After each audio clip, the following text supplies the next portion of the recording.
May be എൻ്റെ മോൻ ജനിക്കണതിന് ഒരു 1 year or 1.5 years ബിഫോർ സ്പെയിനിൽ പോയി. അത് അമ്മയുടെ ഒരു വേറൊരു സ്പിരിച്വൽ ഒരു അങ്ങനെ ഒരു ആഗ്രഹത്തിന് വേണ്ടി ഫാമിലി എല്ലാവരും പോകണം എന്നൊരു എന്തോ ഒരു നേർച്ചയ്ക്ക് വേണ്ടി അങ്ങനെ പോയതാണ്. പക്ഷെ ഞങ്ങൾ അതൊരു ഹോളിഡേ ആക്കി മാറ്റി കുറച്ചൊക്കെ.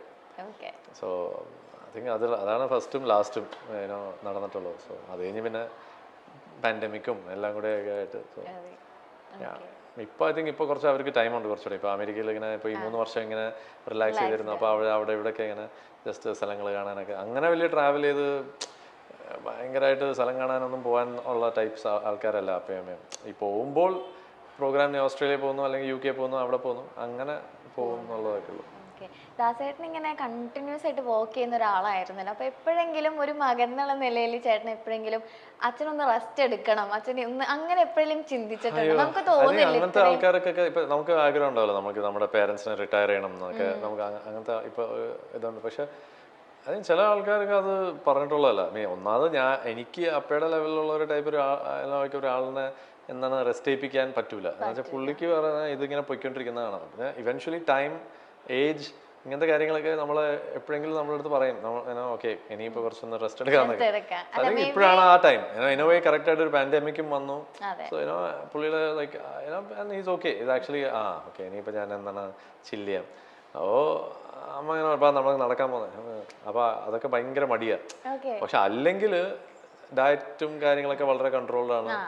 അപ്പോൾ എന്നിട്ട് പിന്നെ ഈ എയർപോർട്ട്സിൽ നടക്കുക, പിന്നെ കച്ചേരിക്ക് 3 മണിക്കൂർ ഇങ്ങനെ ഇരിക്കുക, ഇതൊക്കെയാണ് പുള്ളിയുടെ എക്സസൈസും. അപ്പോൾ ഇങ്ങനെ ട്രാവൽ ചെയ്യുമ്പോൾ തന്നെ ഭയങ്കര അങ്ങനത്തെ നടക്കുന്നതൊക്കെ എപ്പോഴും ഉള്ള ഒരു കാര്യമാണ്. But he's like now is like okay അതൊക്കെ കുഴപ്പമില്ല, കുറച്ചൊന്ന് റിലാക്സ് ചെയ്യാന്നൊക്കെ. ഒരു മിസ്സിംഗ് മൊമെന്റ്സ് ഒക്കെ ഉണ്ടായിട്ടുണ്ടോ ലൈഫില്? അങ്ങനൊന്നുമില്ല. ലൈക്ക് ഇപ്പം ഞാനും എൻ്റെ ജോലി അത് തന്നെയാണ്. അപ്പോൾ അതൊരു അണ്ടർസ്റ്റാൻഡിങ് ആണ്. ലൈക്ക് നമ്മൾ ഇങ്ങനത്തെ ഇതാകുമ്പോഴത്തേക്കും വിൽ ഹാവ് ടു. ഇപ്പം എൻ്റെ പിള്ളേരെ ഞാൻ അതുപോലെ എത്രയോ മിസ് ചെയ്യുന്നു. എൻ്റെ ഒരു ഡിഫറൻസ് എന്ന് വെച്ചാൽ ഞാൻ കുറേ ട്രിപ്സ് പ്ലാൻ ചെയ്യും എങ്ങനെയെങ്കിലൊക്കെ. ഒരു സമ്മറെങ്കിലും ഇപ്പം ഞാൻ അവരായിട്ട് അമേരിക്കയിൽ പോയി, എന്നിട്ട് അവരവിടെ കുറച്ച് നാൾ അവരുടെ കൂടെ ഉണ്ടായിരുന്നു. അവിടെ അപ്പയുടെ അമ്മയുടെ അവിടെ വിട്ടു. അവരുടെ അമ്മ വന്നു, ഞാൻ ഇങ്ങോട്ട് ജോലിക്കും ഓരോ ഫംഗ്ഷൻസും അവാർഡ് റെക്കോർഡിങ്സ് ഒക്കെ ആയിട്ട് ഞാൻ ഇങ്ങോട്ട് തിരിച്ചു വന്നു. അപ്പോൾ അവരവിടെ ഇങ്ങനെ കുറച്ച് അങ്ങനെ ഡിസ്നി വേൾഡും അങ്ങനെയൊക്കെ കറങ്ങാനൊക്കെ പോയിട്ടുണ്ട്. സോ അങ്ങനെ നമ്മൾ മാനേജ് ചെയ്യാം എങ്ങനെയെങ്കിലൊക്കെ. ഇപ്പൊ ദാസേട്ടൻ അച്ഛനെ കുറിച്ച് നമ്മൾ പറഞ്ഞുകൊണ്ടിരുന്നേ, വിജയ് ചേട്ടൻ അച്ഛനെ കുറിച്ച് ചോദിച്ചാൽ സെൽഫ് ആയിട്ട് എന്തായിരിക്കും പറയാ? അച്ഛൻ പൊളിയാണ്. അതെ, ഞാൻ പറയാൻ പാടില്ലല്ലോ, എൻ്റെ പിള്ളേർ പറയട്ടെ, അത് ഞാനായിട്ട് പറയുന്നത് ശരിയല്ല. പക്ഷേ ഞാൻ ഭയങ്കര അറ്റാച്ച്ഡ് ആണ് അവരുമായിട്ട്. ഇമോഷണലി ലൈക്ക് നമ്മൾ എപ്പോഴും സംസാരിക്കുകയും ഞങ്ങൾ അങ്ങോട്ടും ഇങ്ങോട്ടും ഓരോ കാര്യങ്ങൾ ഓപ്പണായിട്ട് പറയും. ഒരു 14 8 വയസ്സാവുമ്പോൾ ജൂലൈയിൽ ഇളയാൾക്ക്. അപ്പോൾ 14 8 അപ്പം അവർക്കിപ്പോൾ എല്ലാ കാര്യങ്ങളും ഓപ്പണായിട്ട് സംസാരിക്കാനുള്ള ഒരു ഏജായി. എസ്പെഷ്യലി അമ്മയൊക്കെ.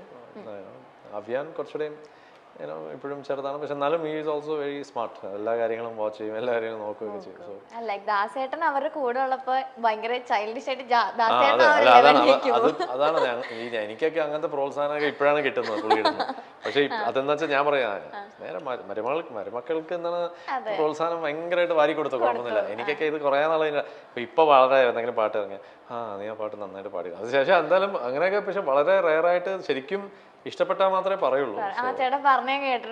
ഇപ്പൊ മാമൻ എന്ന് പറഞ്ഞ റിലീസായ പാട്ട് റഹ്മാൻ സാറിന്റെ, അപ്പൊ അത് ഇറങ്ങി. അപ്പൊ അതിങ്ങനെ എല്ലാവർക്കും ഭയങ്കരമായിട്ട് ഇങ്ങനെ നല്ല റിപ്പോർട്ടായിട്ട് ഇങ്ങനെ പോയിക്കൊണ്ടിരിക്കുക. അപ്പൊ അവിടുത്തെ അമ്മ ഇങ്ങനെ വിളിച്ചു, അപ്പൊ വിളിച്ചു, ആ പാട്ട് ഭയങ്കരമായിട്ട് ഇഷ്ടപ്പെട്ടു എന്ന് പറയാൻ പറഞ്ഞു എന്നൊക്കെ പറഞ്ഞ്. എന്നിട്ട് ഞങ്ങൾ വീഡിയോ കോള് സംസാരിച്ചു, ഞാൻ നന്നായിട്ട് പാടിയിട്ടുണ്ട്, കൊള്ളാം എന്നൊക്കെ പറഞ്ഞു. അത് പറയുന്ന വളരെ റെയറാണ്. നമുക്ക് ഭയങ്കര സന്തോഷമായിരിക്കും. നമ്മളതിങ്ങനെ ഓക്കെ കൂടുതൽ എക്സൈറ്റഡ് ആവണ്ട, നമുക്കത് ശീലമായല്ലോ, അങ്ങനെയാണെന്ന് നമുക്ക് അറിയാലോ. ഓക്കെ, അപ്പോ ഈ മ്യൂസിക് ഇൻഡസ്ട്രീനെ പറ്റിയിട്ട് അപ്പൊ എന്തൊക്കെയായിരുന്നു പറഞ്ഞു തന്നിട്ടുണ്ടായിരുന്നത്? ഇപ്പൊ ലൈക്ക് അവിടെ നമുക്ക് ഈ പറഞ്ഞ പോലെ പറഞ്ഞു തരാനൊന്നുമില്ല. ഞാൻ കണ്ടു വളർന്ന കുറെ കാര്യങ്ങളുണ്ട്.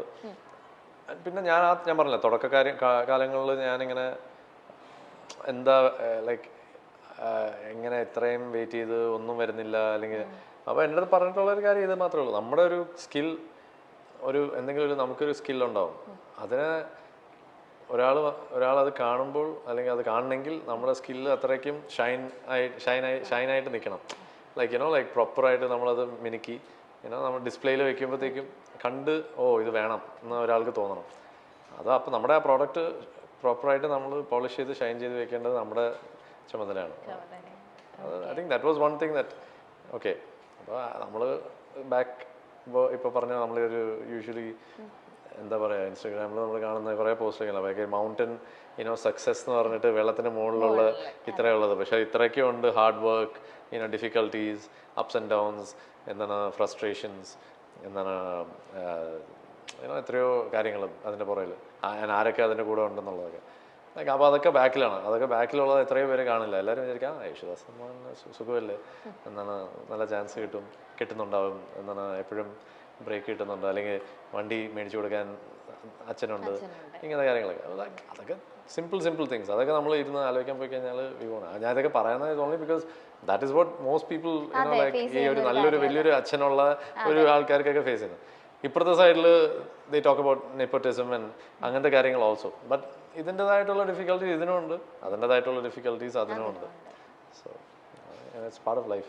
അല്ല, ഇപ്പൊ ദാസേട്ടൻ തന്നെ പറഞ്ഞിട്ടുണ്ട് കഴിവുള്ളവനെ അംഗീകരിക്കണം. അത് എല്ലാവരും പറയുന്ന കോമൺലി പറയുന്ന ഒരു കാര്യമാണ്. അപ്പൊ ദാസേട്ടൻ എടുത്തു പറഞ്ഞൊരു കാര്യമാണ് കഴിവുള്ളവനെ നമ്മൾ അംഗീകരിക്കണം എന്നുള്ളത്. പക്ഷേ ഇപ്പൊ ചേട്ടൻ നേരത്തെ ഇപ്പൊ നമ്മൾ സംസാരിച്ചിരുന്ന പോലെ കഴിവുള്ള ഇപ്പൊ ദാസേട്ടന്റെ മകനാണെന്നുള്ള ഒരു അംഗീകാരത്തിലുപരി അങ്ങനത്തെ കാര്യങ്ങൾ ചേട്ടൻ ഫേസ് ചെയ്തിട്ടുണ്ടോ? ദാസേട്ടന്റെ മകനാണെന്നല്ലാതെ വേറൊരു സൈഡിൽ നിന്ന് ഞാൻ ആലോചിച്ചിട്ടില്ല. പക്ഷെ അങ്ങനെയൊക്കെ സംഭവിക്കുകയാണെങ്കിലും ഇറ്റ്സ് ജസ്റ്റ് ടൈം. ഓരോ സമയത്ത് നമുക്ക് എന്തെങ്കിലുമൊക്കെ ഫേസ് ചെയ്യാനുള്ളത് നമ്മൾ ഫേസ് ചെയ്യുന്നു. And it's just that's it. Like നമുക്ക് അതിനെപ്പറ്റി കൂടുതൽ ചിന്തിച്ചുകൊണ്ടിരുന്നാൽ യു കാൺ ലിവ്. ലൈക്ക് ചിന്ത ഇല്ല എന്നല്ല ഞാൻ പറയണം, ചിന്ത ഉണ്ടായിട്ടുണ്ട്. പക്ഷെ sometimes you just put it aside and then you just focus on just enjoying and just enjoying life. അങ്ങനെ മുന്നോട്ട് ഇങ്ങനെ കൊണ്ടുപോവുക. Try to be happy, peaceful, അങ്ങനത്തെ കാര്യങ്ങളൊക്കെ.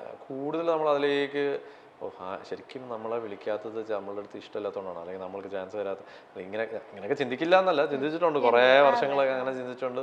ഈവൻ ഈ ഇടയ്ക്കും പോലും ചില പാട്ടുകൾ നമ്മൾ പാടാൻ വേണ്ടി നമ്മളെ വിളിക്കുമ്പോൾ നമ്മൾ മനസ്സിലായിരിക്കും നമ്മളെ വിളിച്ചത് ഓക്കെ. ഇപ്പോഴും റീസെൻ്റ്ലി ഇറ്റ്സ് ഹാപ്പൻഡ്.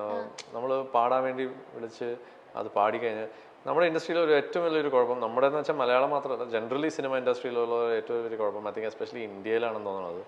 ജനറലി നമ്മുടെ ഒരു കൾച്ചറിൻ്റെ ഒരു കുഴപ്പമാണെന്ന് തോന്നുന്നു. മേ ബി അതൊരു not in a negative way. അപ്പോൾ ജനറലി നമ്മൾക്ക് ഒരാളുടെ അടുത്ത് തുറന്നൊരു കാര്യം പറയാൻ ഭയങ്കര ബുദ്ധിമുട്ടാണ് ഈ ഇൻഡസ്ട്രിയിൽ പൊതുവെ. അപ്പോൾ ആ പാട്ട് നിങ്ങളുടെ വോയിസിൽ നമുക്ക് ട്രൈ ചെയ്യണമെന്ന് ആഗ്രഹം ഉണ്ടായിരുന്നു, പക്ഷെ അതങ്ങോട്ട് സെറ്റായില്ല. ഇങ്ങനെ പറഞ്ഞാൽ ആക്ച്വലി നമുക്ക് ഓക്കെ കൂൾ ഫൈൻ അല്ലാണ്ട് വെറുതെ കുത്താനോ അല്ലെങ്കിൽ എന്താണ് ഒട്ടും പറയാണ്ട് എന്നിട്ട് പാട്ട് അങ്ങോട്ട് മാറ്റി വേറെ ആരെങ്കിലും എത്രയോ പ്രാവശ്യം സംഭവിച്ചിട്ടുണ്ട്. ഞാൻ സ്ക്രീനിൽ ഇങ്ങനെ ആ പാട്ട് വരും എന്ന് വിചാരിച്ച് ഇങ്ങനെ നിന്ന് ലൈക്ക് ഫസ്റ്റ് 5 ഇയേഴ്സിലൊക്കെ തമിഴിലൊരു പാട്ട് ഇതുപോലെ ഐ തിങ്ക് പ്രഭുദേവയുടെ ഒരു പടത്തിന് വേണ്ടി പാടിയത്. അപ്പോൾ ഞാൻ അങ്ങനെ അത് വരും എന്നിങ്ങനെ വിചാരിച്ചിട്ടുണ്ട്. സമയം നോക്കിയപ്പോഴത്തേക്കും വേറൊരു വോയിസ്. അപ്പോൾ ഞാൻ അറിഞ്ഞു പോലും ഇല്ല. ലൈക്ക് അന്നൊക്കെ ഭയങ്കരമായിട്ട് ഹേർട്ടായി, ഇതെന്താ ഇങ്ങനെയെന്നൊക്കെ. പിന്നെ you get use to that. And പിന്നെ ഇറ്റ്സ് ലൈക്ക് ഓക്കെ, നമ്മൾ എക്സ്പെക്റ്റഡ് ആണ് ഇങ്ങനത്തെ കാര്യങ്ങൾ നടക്കും എന്നുള്ളത്. അപ്പോൾ ഈവൻ ലൈക്ക് ഇപ്പോൾ ഈ ഇടയ്ക്ക് ഞാനൊരു വേറൊരു സ്ഥലത്തൊരു ടോക്കിന് വേണ്ടി ഇന്ത്യ ടുഡേയുടെ ഒരു ടോക്ക് ട്രിവാൻഡ്രത്ത് CM ഒക്കെ ഉള്ള ഒരു വേദിയിൽ നടക്കുകയാണ്. അപ്പോൾ അവിടെ ഇങ്ങനെ ഒരു സംസാരമൊക്കെ. അപ്പോൾ ഞാൻ ഇങ്ങനെ പൊന്നിയിൻ സെൽവനിൽ അഭിനയിച്ച എക്സ്പീരിയൻസിനെ പറ്റിയൊക്കെ പറഞ്ഞുകൊണ്ടിരിക്കുകയായിരുന്നു. ഭയങ്കരമായിരുന്നു. അത് ഇങ്ങനെ എന്നെ സണ്ണായിട്ട് വിളിച്ചു. എൻ്റെ സെക്കൻഡ് ഫിലിം പടൈവീരൻ്റെ ഡയറക്ടറാണ് ഇങ്ങനെ കണക്ട് ചെയ്തത്. അപ്പോൾ പുള്ളി അതിൽ അസോസിയേറ്റ് ആണ്, അവർ അസിസ്റ്റൻറ്റ് ഡയറക്ടറാണ്.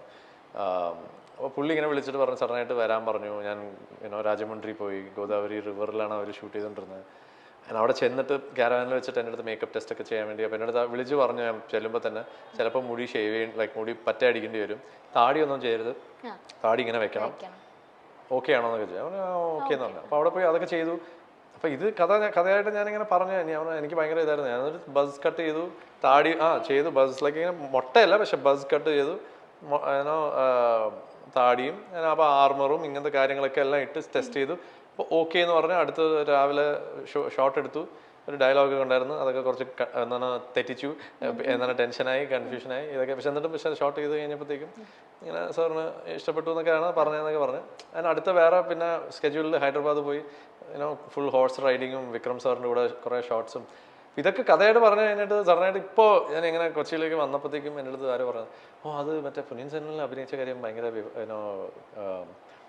എന്താണ് വിവാദമായല്ലേ, എന്തോ ഇഷ്യൂ എന്തോ പറഞ്ഞു. ഞാൻ പറഞ്ഞു എന്ത് വിവാദം, ഞാനൊന്നും അങ്ങനെ വിവാദമായിട്ട് അത് അറിഞ്ഞ പോലും ഇല്ല. ഇത് ലൈക്ക് ഒരു 2-3 ദിവസം മുമ്പേ എൻ്റെ അടുത്ത് ആരോ പറഞ്ഞു. അപ്പോൾ ഇന്നും വേറെ ഒരാൾ പറഞ്ഞു. അപ്പോൾ ഞാൻ പറഞ്ഞു ഞാൻ അങ്ങനത്തെ ഒരു സംഭവം അങ്ങനെ ഒരു വളരെ ഞാൻ പറഞ്ഞു എന്നാലും മണി സാറിനോട് വർക്ക് ചെയ്യാൻ പറ്റി എന്നുള്ളത് ഭയങ്കര ഒരു ഭാഗ്യം തന്നെയാണ്.